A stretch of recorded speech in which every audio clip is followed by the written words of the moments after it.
Reverse-dependent origination. We call this patuloma in Pali. Direct-dependent origination is called annuloma. Patuloma is reverse-dependent origination. As I told you before, shortly after the Buddha gained enlightenment, he contemplated dependent origination in both direct and reverse fashion. He started from avijja and contemplated it up to jaramarana. He also contemplated it from jaramarana in reverse back to avijja.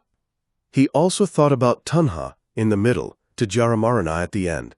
And he also started at vedana in the middle and contemplated backward to avijja. We can do this too, you know.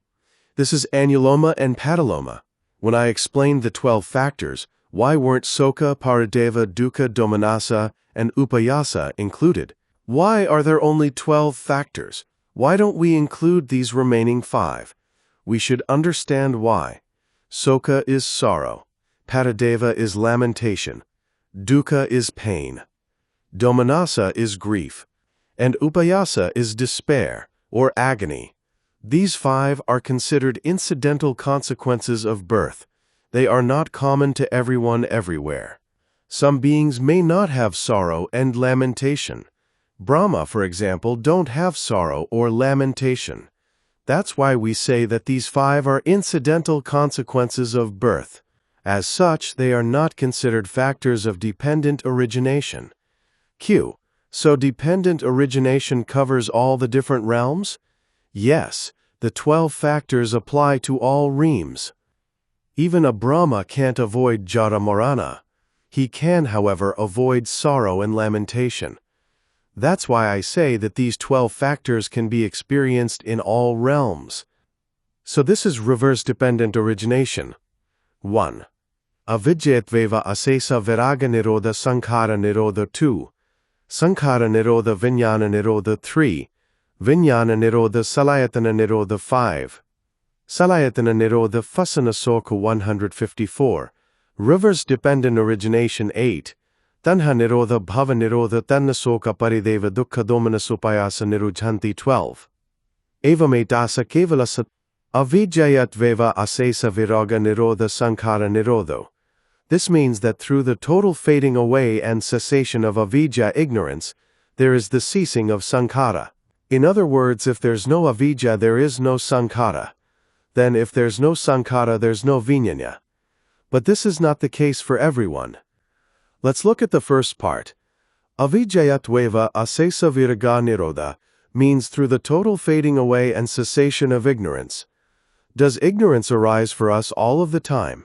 No, but it does sometimes, right? In order to totally eradicate ignorance, one must be an arahant. When we attain the 4th stage of enlightenment and become an arahant, then there is the total fading away and cessation of ignorance. That is when there is the total extinction of avijja, but this is only for arahants. So for arahants, if there is no avijja, there is no sankhara. There is no wholesome or unwholesome consciousness. Instead, there is just functional consciousness. As they have no sankhara, cetana, there is no vijnana, rebirth. See that? So this statement applies only to arahants. Even if we practice meditation, this is formation of merit, right? What's the reality? What's your kama, cetana? Wholesome consciousness, right? It's cetana, in one of the 8 types of great wholesome consciousness. But this kama, this sankhara, is based on avijja, avijja pachaya sankhara, right? Until we become an arahant, this avijja is still deeply latent in our heart. Even if you don't want to be reborn again, you have to be if you're not yet an arahant. Once we're an arahant, though, avijja is totally eradicated. And if there's no avijja, there's no sankhara. As there's no sankhara, there's no vijnana, and so on. 155. Las Vegas, Sayadaw. So let's look at the rest of these one by one.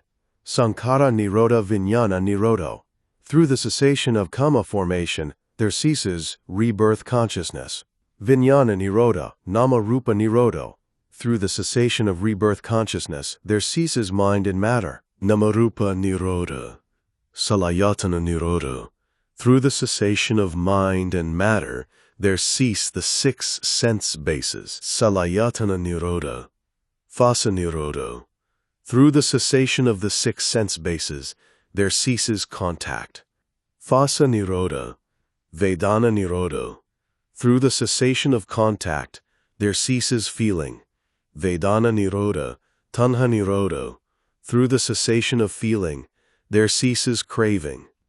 Tanha nirodha, upadana nirodho.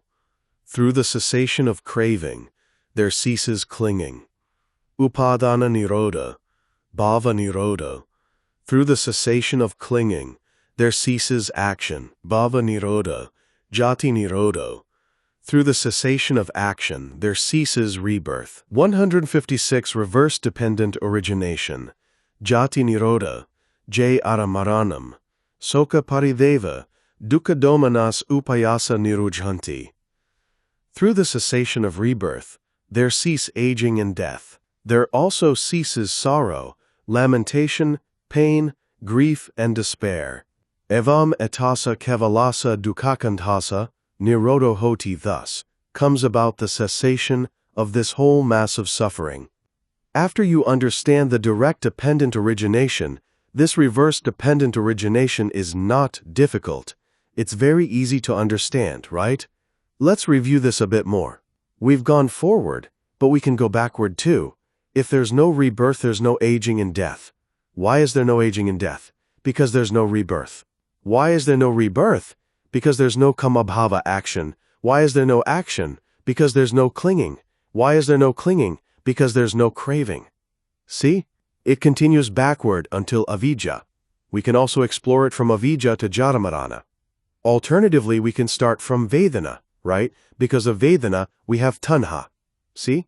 Forward, backward. You can think about this in either direction. Let's look closely again at avidya pachaya sankhara. Avidya is the absence of knowledge, right? It's the absence of knowledge about what? 1. Past 2. Future 3. Past and future 4. Suffering 5. The cause of suffering 6. The cessation of suffering 7. The path leading to the cessation of suffering 8. Dependent origination 8, right? Avidya is the absence of knowledge about these 8 things. So avidya pachaya sankhara. How many sankhara are there? 3. By group. What are they? 157. Las Vegas Sayadaw 1. Formation of merit 2. Formation of demerit 3. Formation of imperturbable sankhara pachaya vijnanam. Because of sankhara, kama formation, there is vijnana, rebirth consciousness. This is talking about 32 types of mundane resultant consciousness in this lifetime, right? And vijnana pachaya namarupam. Now, from here, I forgot to explain something to you in detail. Dependent on mind and matter, there arise the 6 sense bases. How are they related in terms of cause and effect? Among mind and matter, you know that nama is mind and cetasika. You also know that rupa is matter. So dependent on mind and matter, the 6 sense bases arise. These are the 6 ayatana, right? What's the first one? Chakkayatana, or eye sensitivity. This eye sensitivity is the result. What's the cause? Mind and matter, or namarupa. See? Cause and effect. What this means is that eye sensitivity cannot exist without mind, nama. When a person dies, there's no mind, right? How about their eye sensitivity? No, they lost it, right? This means that eye sensitivity cannot exist if there's no mind. But it doesn't depend only on mind, it also depends on rupa. So dependent on mind and matter, kakayatana arises. But how does it depend on rupa? Eye sensitivity depends on rupa, which means the 4 primary elements of earth, air, fire, and water. Eye sensitivity depends on these 4 elements. See that? Without these 4 elements, eye sensitivity cannot arise. For this reason, we say namarupa pachaya salayatanam. How about for sotayatana, or ear sensitivity? It's the same. It's also the same for nose sensitivity, tongue sensitivity, and body sensitivity. They depend on nama. They cannot exist without mind. And they also cannot exist without the 4 elements. This is very clear, right? How about for manayatana? We have 6 ayatana. right? The last one is manayatana. It also depends on mind and matter, especially for human beings. How can this ayatana arise if we had no body, no heart, and no brain? No way, right? It depends on rupa, and it also depends on mind. Do you remember when we studied I-door thought process and so on?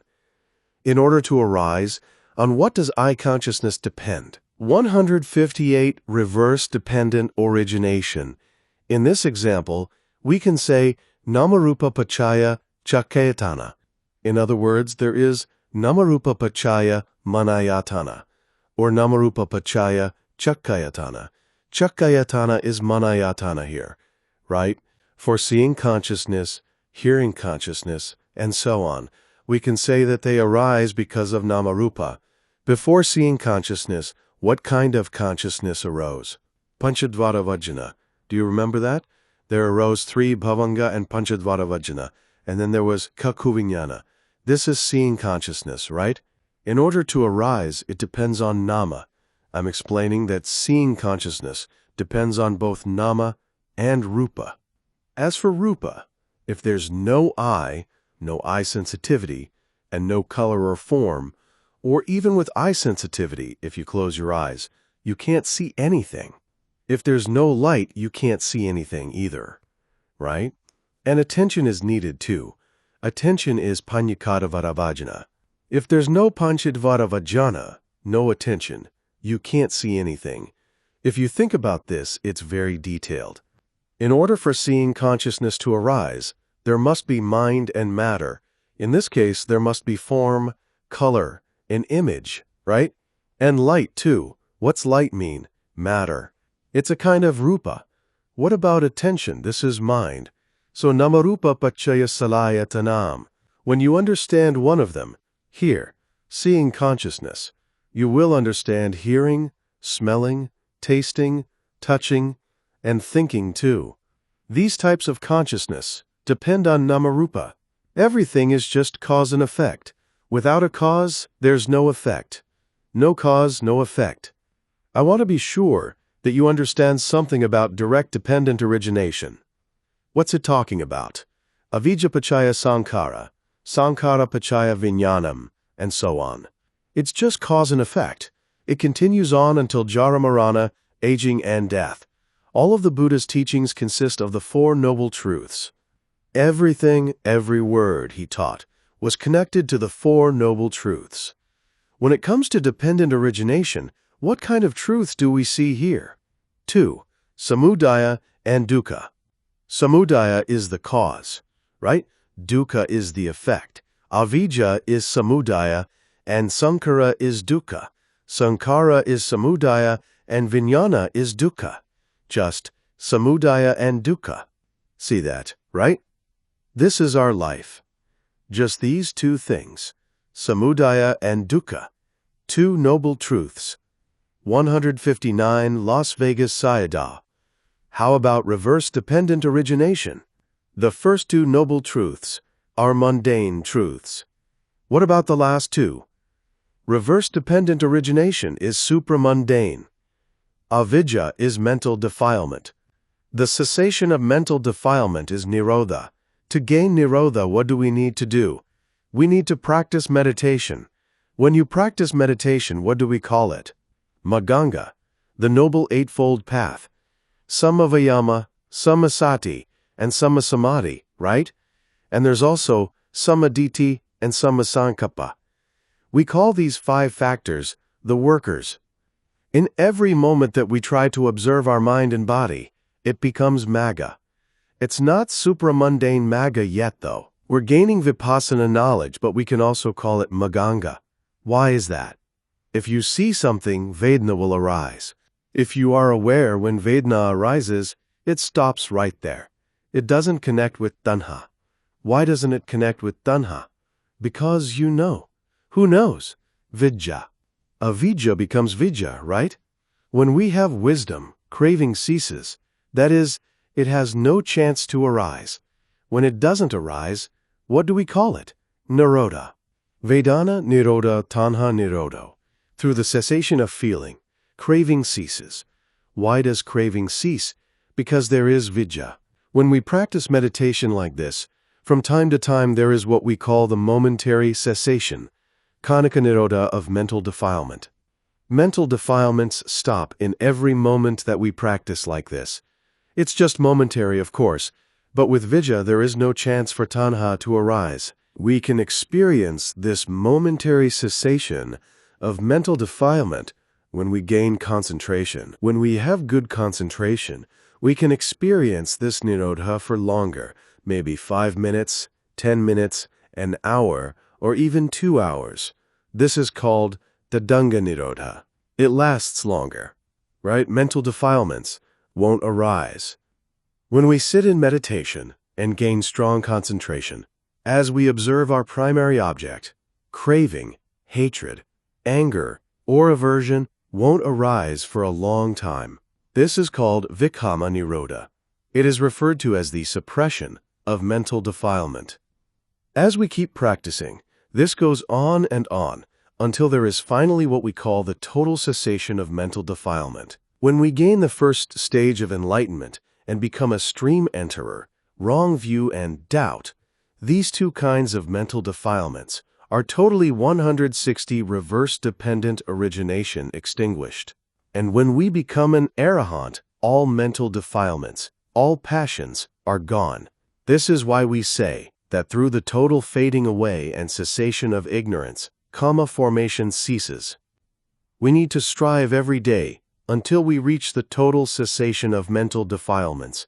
We're very lucky, right? There isn't just samudaya and dukkha.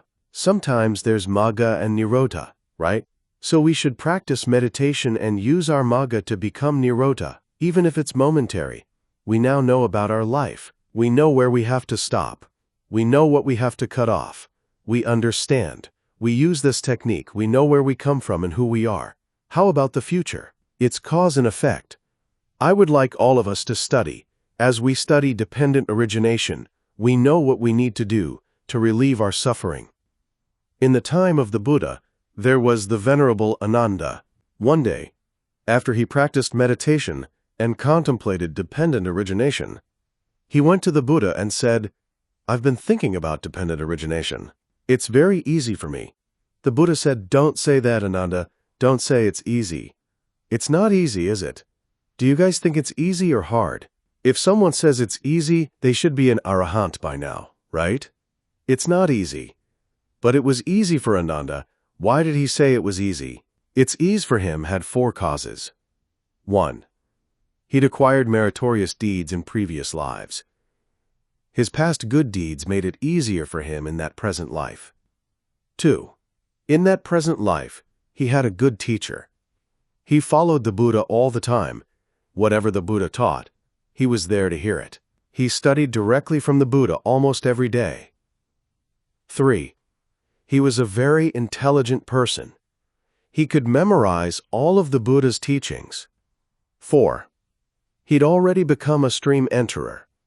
These are the 4 reasons why dependent origination was very easy for him. For someone else, though, it's not easy, especially for worldlings. 161 Las Vegas Sayadaw. But, step by step, we're understanding it. Still, it's hard to actually follow, right? The practice of it is hard. We know that Vedana Pakaya Tanha. We know and understand that because of feeling, craving arises. But can you stop it? It's hard to actually practice this, right? In any case, it is possible to stop craving and so on. We need to practice, though. Any questions about what we've been talking about? No questions. I think that's enough for this year, right? How many months have we been studying this? We started in January, I think. Now it's July. That's enough. We've finished our 2nd year of studying Abhidhamma. We have completed our exploration of dependent origination. Next, we'll talk about patana. After that, we'll talk about the 40 subjects of meditation. That last topic is the best one. We'll start all of this next year. As for when, I'm not sure. It'll be after my retreat. I will then let you know when we'll start our classes again. Hopefully we'll finish everything next year. Then we can review it again if you want to. That would be okay. Or Studying another subject is fine too. That's enough for this year, though. Thank you for all of your attention. May all of you understand clearly about dependent origination and be able to practice and follow the guidance of the Buddha's teachings. May all of you attain enlightenment in this very life. Thank you. Ka, sa, the wa, sa, the wa. 162. The printing of this book was generously sponsored by Ajahn Chaya, -$300. Nun Medhavi, -$300. Nun Sandra Punyumi, -$180. Dr. Tin Thomas, -$300. Dr. May Thin Chow, -$300. Pia Wan and Jim Phillips, -$100. Nan Kin Win Yi, Win Win, -$50.